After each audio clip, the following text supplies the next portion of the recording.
Hello gorgeous! Welcome back to my channel. Ngayon may super exciting akong i-review sa inyo na sobrang trending online.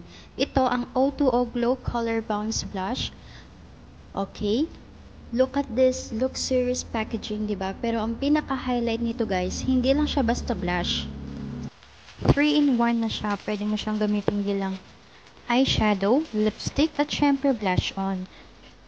Now, I'm using the shade Youthful. Unahin natin ang shade na Youthful.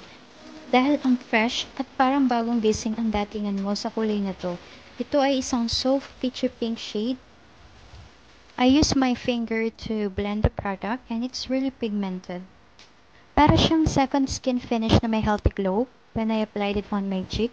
Tapos ito na gamitin natin siya as eyeshadow at lipstick. Ibang level talaga ang versatility. Quickly apply on eyelids and lips for the youthful look. Next naman guys is yung shade 03 Shy. Ito naman ay mas deep, earthy at mauve tone shade. Perfect para sa mga mas defined or sultry look. Alright, same amazing bounce texture din siya. Tignan nyo kung gaano ka-rich ang pigments. Hindi kailangan ng maraming product para makakuha ng kulay. Ilagay natin sa kabilang pisngi. Ito yung shade na maganda pang contour blush combo. Mas pinopoint ang placement para mas chiseled tingnan. Maganda din siya ilagay sa lips. Ito ang favorite ko. Super flattering, parang may lips but better shade. Pero mas extra ang apply on lips for the shy look. Alright, so ito na yung overall thoughts ko. Worth it ba ang hype? Yes. Yes na yes kasi ang ganda ng formula at ang affordable lang niya. Ang daling gamitin kahit beginner ka. At ang 3-in-1 function niya panalo. Super tipid sa space at sa budget.